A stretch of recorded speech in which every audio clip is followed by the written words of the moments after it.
Good morning. আমি এখন আছি জুঞ্জারপুর, মহারাষ্ট্রে। টিপেশ্বর জঙ্গলে এসেছিলাম দুদিন, আজ ফিরে যাচ্ছি নাগপুরের দিকে। ওখান থেকে পেঞ্চ হয়ে তাদোবা ঢুকবো। পেঞ্চও আমাদের প্রোগ্রামে ছিল না, কিন্তু আজকে একটু সময় ছিল বলে দেখলাম সাফারি অ্যাভেলেবেল। পেঞ্চ করব। এখান থেকে পেঞ্চের ডিস্টেন্স অ্যারাউন্ড 230 কিলোমিটার্স। আমরা বিকেলের সাফারি বুক করেছি 3টের সময় করে। পেঞ্চ দেখে আমরা তাদোবা অ্যানাদার 160-70 কিলোমিটার্স করে তাদোবায় ঢুকে যাব। তাদোবায় আমাদের হোটেল বুকিং আছে। তাদোবায় দুদিন কাটাবো। তাদোবায় দুটো সাফারি আছে। তা এই সকালবেলা উঠে ব্রেকফাস্ট করছি আমাদের গ্রুপ নিয়ে। এই আমাদের গাড়ি, এনভায়রনমেন্টটা সাংঘাতিক ভালো লাগছে, ওই জন্য এটা পোস্ট করছি, শেয়ার করছি। হাইওয়ের উপরে ন্যাশনাল 44, NH 44।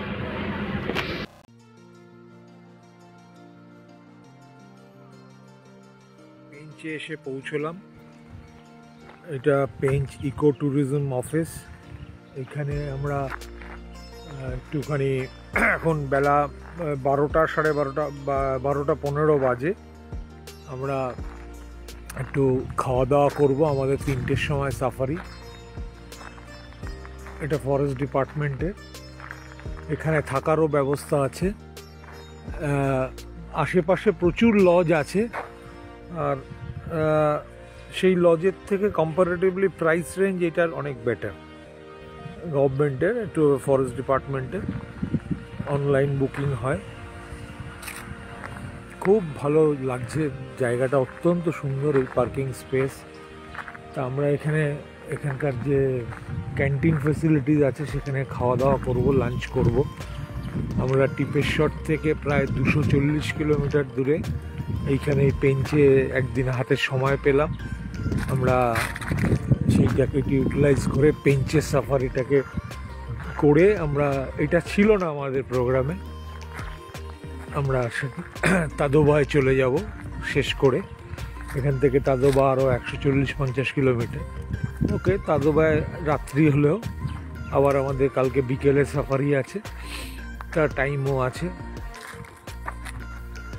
এই ক্যান্টিনস, এখানে থাকার সমস্ত ফেসিলিটিস আছে জঙ্গলের ভেতরেই।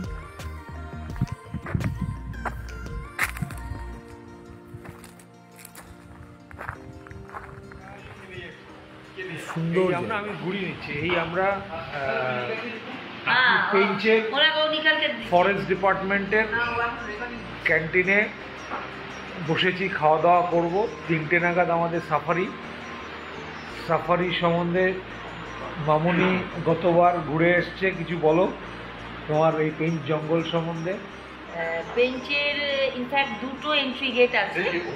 একটা হচ্ছে আপনার মহারাষ্ট্র দিক দিয়ে সিলারি গেট, বা আরও কিছু আছে, খুরসাওয়া আছে, সিলারি গেট আছে, এরকম আরও কয়েকটা গেট আছে। তো আমরা গত বছরে সিলারি গেটে সাফারি করেছিলাম, আর পরের দিন গিয়েছিলাম এখান থেকে আপনার 22 কিলোমিটার দূরে এমপির দিকের তুরিয়া গেটে।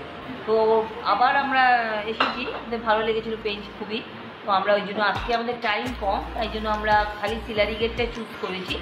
ওখানে থেকে আমরা আজকে দুপুর মানে আফটারনুন সাফারিটা নেব, যেটা 3টে থেকে 7টা অবধি হয়। তো গত বছর আমরা তুরিয়া গেটের টাইগার মিস করেছিলাম। আমরা সিলারি গেটে টাইগার মিস করেছিলাম, তুরিয়া গেটে পেয়েছিলাম। তো we are expecting that today we will get sight of tiger. Let's hope for the best. And believe anything, any message for us? She has already told everything, so I have nothing to say about anything. But this guest house is very good, and this is near of the forest guest house. So we all have together in the group. The whole group is enjoying. পেঞ্চে সিলারি গেটের সামনে দাঁড়িয়ে আছি, এবার ঢুকবো গেটের মধ্যে। This one is Silari gate. ও তো গাড়ি নিয়ে চলে এসছে, যতটা সম্ভব আমি এই ভিডিও করছি, স্টিলও তুলবো আপনাদের দেখাবার জন্য। এই চেকিং চলছে, চেকিং এর পরে তুমি লেট করলেও কি করে প্যাসেঞ্জার ছাড়া চলে যাবে। এরিয়ায় ঢুকছি আস্তে আস্তে।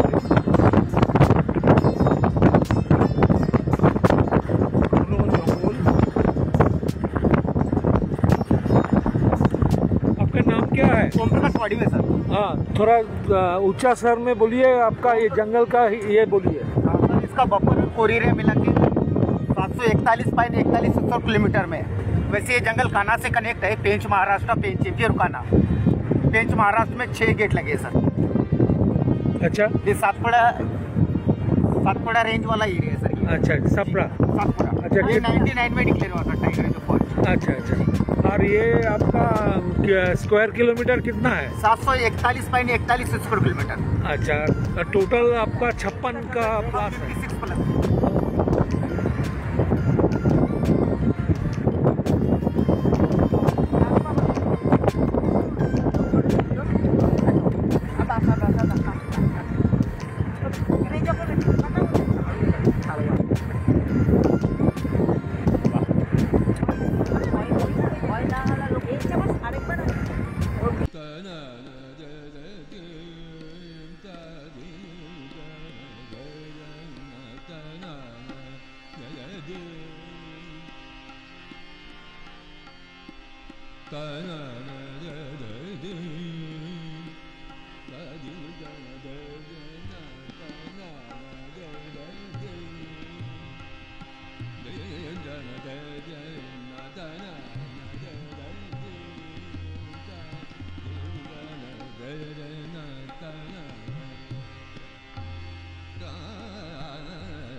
Da